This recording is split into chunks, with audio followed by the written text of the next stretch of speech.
Happy Wednesday! This week we are doing a Q&A, so we are answering your questions. I'm just gonna go down them the way they appeared in my inbox. They are the same ones that Adele answered yesterday, so if you want to check out their video, feel free to do so. I'm just gonna jump right in. An anonymous asker wants to know, how do you tell when your gender has changed? For me, it can be really difficult to tell because sometimes it can happen over several months and sometimes it happens over several days. I was just wondering how you handled it. Much like Adele, I sort of just wake up with it. Sort of wake up feeling more or less gendered. Also, like Adele, I spend a lot of my days not feeling any particular gender, or a mix of genders. I never really feel like a boy, not really. I have masculine days, yes, well, traditionally masculine, but to say that I feel like a male, no, I don't. As most of you will know, I am a demigirl, so I usually feel somewhat female. Like, the degree of femaleness changes upon the day. It's only happened to me once that my gender changed or became more female randomly during the day. I was on a train trip and I suddenly really needed to have purple eyelashes, and unfortunately I didn't have my purple mascara with me, and that was actually quite upsetting. I was really upset with that, but what can you do? It was a Sunday too, so I don't know about where you live, but here in Belgium, Sunday is a dead day, pretty much. Nothing's open. You can't just go to a drugstore and buy mascara or anything else. So that was really, really, really annoying. That's pretty much the only time that's happened to me. I tend to just flow with it, and if I'm gonna be away for more than one day, I make sure to have several outfits with me so I can quickly change it up if I need to. But in general, I'm pretty much fine with my gender and the way it changes. And it's not really drastic for me. And I can't really say I have ever really noticed it, aside from that one incident. Another anonymous ask, what does your support system look like? Is there anyone that stands out the most to you when it comes to support, and why? I'm only up to 2 people close to me, really. That is someone with whom I've established a sort of soul siblings type of relationship, and the other one would be the person that I hang out with a lot on Tumblr. Well, she and I have known each other for quite a while. We're in the choir together, and we just really click. And she's bisexual and really into the whole gender queerness type thing, just as a way to feel more supportive, if that makes any sense.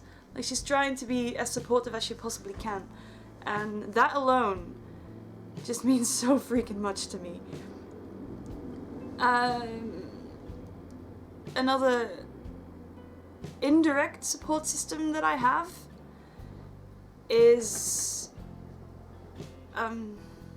when people express their acceptance for anything non-cishet, if you know what I mean. Like anything to do with homosexuality, queerness, stuff like that. That makes me feel good. And it does feel like support to me, even if they are not directing their support directly to me. It still feels like the support base is growing, and that just feels good. And then of course, last but not least, definitely not least, there's this lovely channel and the lovely creatures on this channel. If it wasn't for them, I probably wouldn't be in the okay-ish mental state that I am in right now. So, thanks to all of them. And consequently, you the viewer, or the reader if you're reading this on Tumblr, and you're a fan of the blog, which is awesome. I think I'll leave it at that for this particular question. Just another teenage cutie on Tumblr asks, to anybody who menstruates, how do you deal with menstruating when you are not feeling particularly like a female? Does this cause any dysphoria for you? No, not really. Menstruation to me is not something inherently related to feeling female. It's just something that some people's bodies do. My body doesn't, and it sucks. I'm not gonna be all wishy-washy about this, it sucks. I get really severe cramps, but yeah, I just have to deal with it. It's just something that I've gotten used to, I guess. I mean, I'm 29.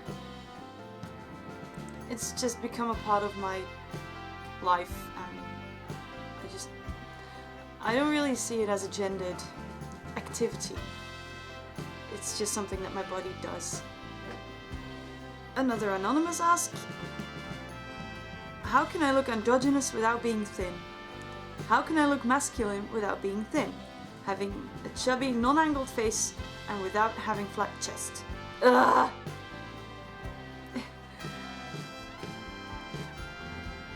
I know your feel. I know how you feel. Well, not exactly, of course I don't, but I can relate to this. I'm not exactly the thinnest person. I'm not thin, and I don't particularly want to be either. I like my curves, because to me curves are just an aesthetic. They're not related to gender, to me. They're not related to my gender.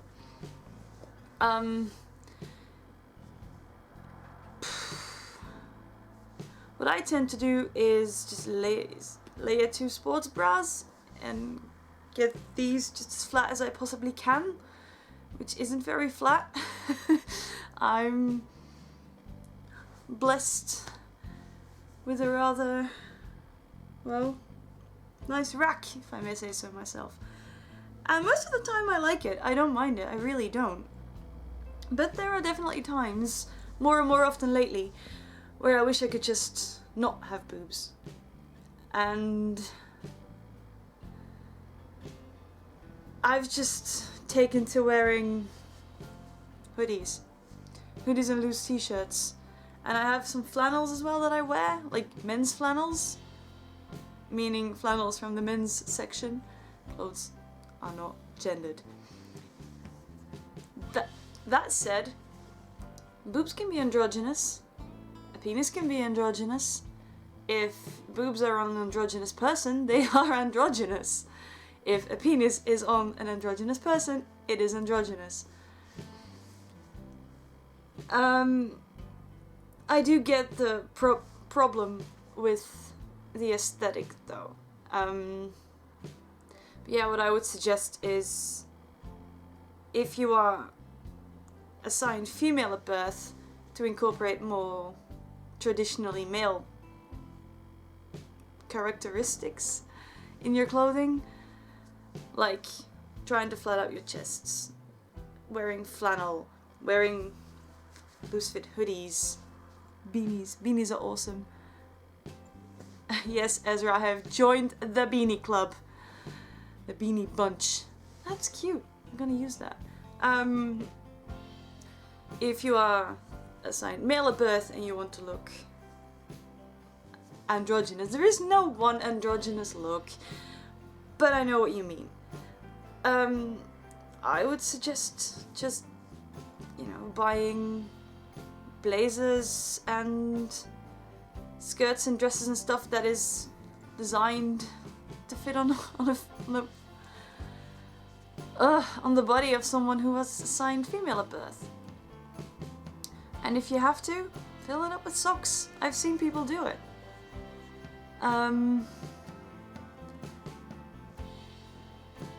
Like I said, curves and the shape of a body is not inherently masculine or feminine. It's what you make of it, I guess.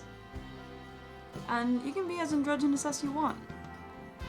I like to present myself as androgynous, or what I consider to be androgynous as well.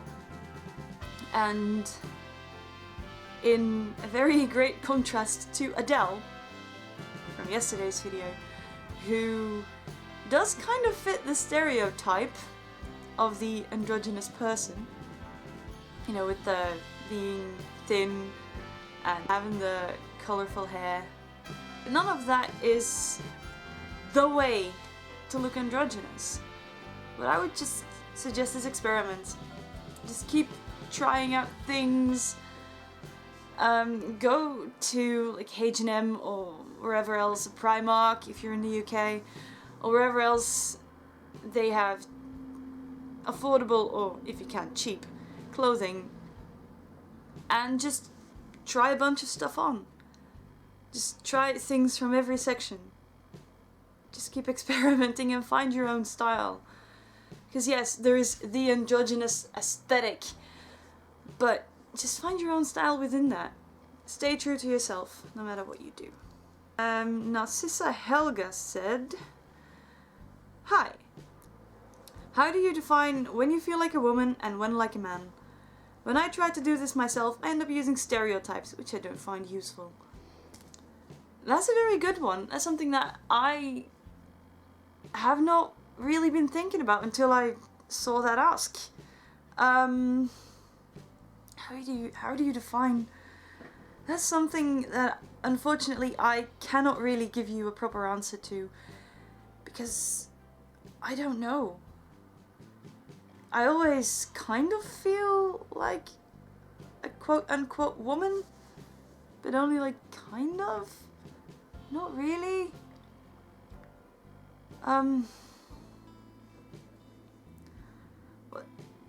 What defines it?